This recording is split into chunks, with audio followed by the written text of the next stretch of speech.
Today I'm going to talk about the stupid crap that we had to encounter when finding jobs as young adults. So we're talking the late 80s through the 1990s. Gen X was out trying to find their first job.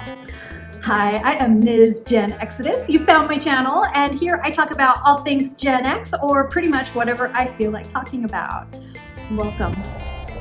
I put together a list of awful toxic behaviors that I personally experienced when I first started working as a Gen X, and these are still issues today. Anyway, I made a list of things that were just kind of crazy stuff that I experienced as a young person in the workforce. So let's get going with that.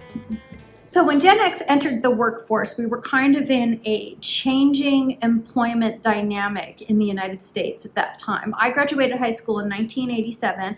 I did not go on to college. I went directly into the workforce right after high school. So as you can imagine, I was doing a lot of low-level type things, retail, restaurant, that kind of work right out of high school.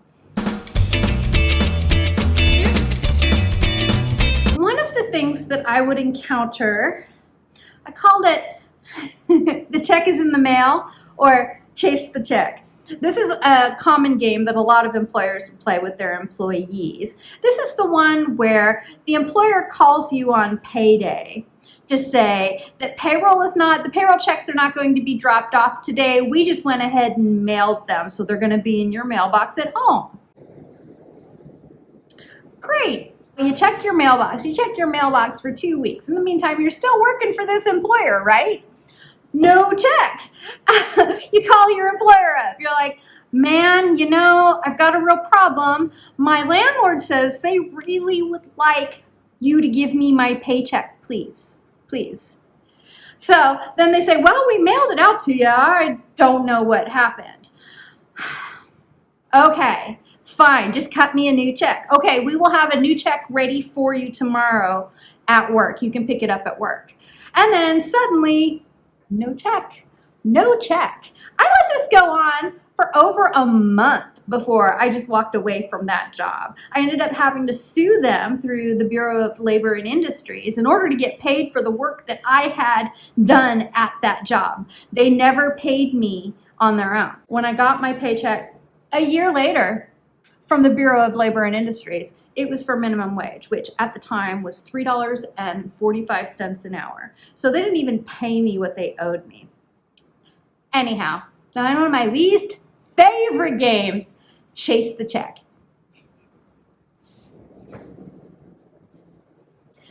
Similar to chase the check is the, oh, we don't have enough to make payroll. Just take your wages out of the cash register. Yes, I've had an employer tell me that. Just take your wages out of the cash register tonight, and have had to do that on multiple occasions for this employer. So similar to chase the check, this is like set your own wages, or hope you can sell enough pizza tonight in order to get paid. Another thing that employers would do is what I call the nominated volunteer. This is when you're told that you have to come to work tomorrow an hour before your shift starts. And you're supposed to check in. They've got side work for you to do. This happened to me at restaurants primarily, by the way. You've got side work you've got to do. You've got to cover for somebody else. You're helping somebody else get off the floor, what have you. It's not paid, though. I had to come in an hour early. I was not permitted to clock in until my scheduled time. This would happen on the other end, too. So say, for instance, we got really busy at a restaurant. There was a ton of people coming in after closing time, you know. So we just keep going. You keep going. You turn on the closed, or you put the closed sign out, but you handle everybody who's coming in. So your boss comes to you and says, it's too busy. I need you to clock out and then finish cleaning up.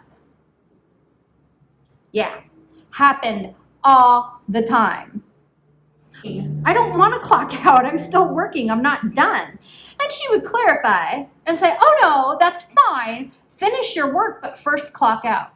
If you couldn't get your work done in the allotted amount of time, that's a you problem, not a me problem.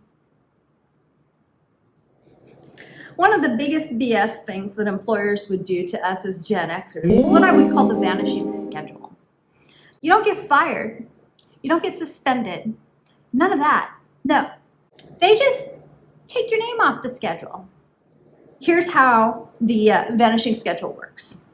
The boss tells you they have taken your name off the schedule, but if you would like to pick up some hours, they're perfectly fine with you doing that. You just need to call in at the beginning of each shift to see if they need anybody to come work, which is absolute and utter bullshit.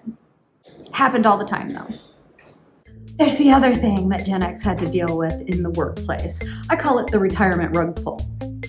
So when I first entered the workforce, pensions were kind of the order of the day as far as retirement plans. You work for a company for 20 years, then you're fully vested into your pension plan. If you would like to retire at the age of 60 or 65 or even 55 sometimes, you would be able to do that with the retirement plans that were offered. However, you had to stay with the company for 20 years in order for that to be a viable option for you. Most of them had decided that they were no longer going to do pensions with any new employees coming on. So I never had an opportunity or a shot at a pension ever with anybody I worked for. The next thing that they did was the 401k, which fine, but a lot of employers didn't offer it to Gen X. It wasn't very popular. I think it started like back in the late 70s, early 80s was the 401k. It was a long time before I had an employer who had a 401k plan. So I did have a 401k at an employer that I worked for pre-pandemic. And then they offered a match, which was great. I would have qualified for the match during the pandemic. So when the pandemic hit, I was fully vested, or I was about to be fully vested. That would have happened in, I think it was April or May of 2020 that I would have been fully vested and would have had a match to my retirement plan from my employer at that time. So here's the thing, we all got furloughed. I did not get my match. Everything was started over when they called us back into work, and I did not get my match. I had to start over again at the beginning. So I would have to work another 2 years, continue to work for my employer nonstop for another 2 years before I would qualify for my 401k match. And I'm like, this is ridiculous. For a 3-week furlough, they furloughed everybody during the pandemic. Yeah, Gen X has had the rug pulled out from underneath them multiple times when it comes to retirement. I think we're gonna have to, MacGyver retirement as much as we've MacGyvered the whole rest of our lives, honestly.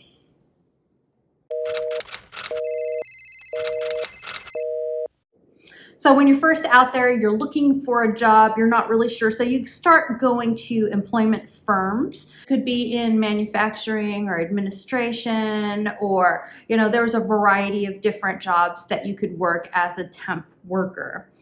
And frequently, the job is sold to you as this is temp to permanent. So if they like you, they will go ahead and hire you full-time at the end of your temporary stint. And that sounded great. That's fabulous.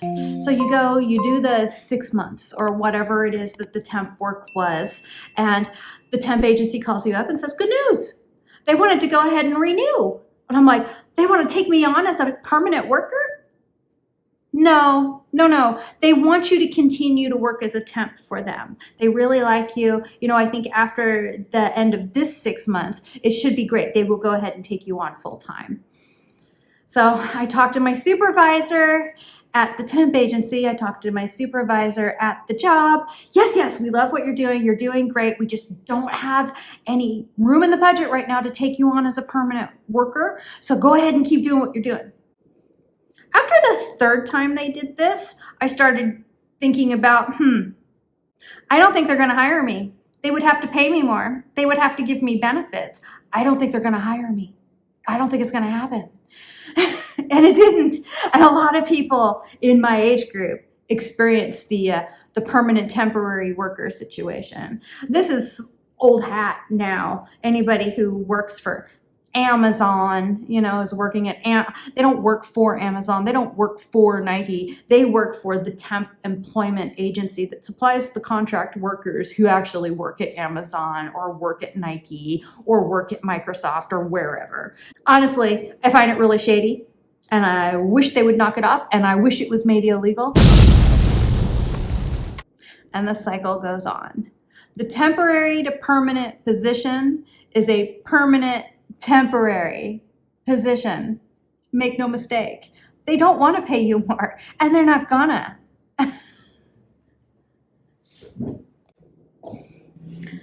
This is why I say some things never change. Anyway, did I miss anything? Were there any tricks that were happening to you in the 80s and 90s that your employer would pull that just kind of screwed you over? Something I missed? Something that I didn't put on the list? Maybe something that's happening right now that I'm not aware of but really should be. Anyhow, my name is Ms. Jen Exodus. Thank you so much for watching. Click like and subscribe if you're enjoying this content, and I will see you in the next episode. Bye-bye.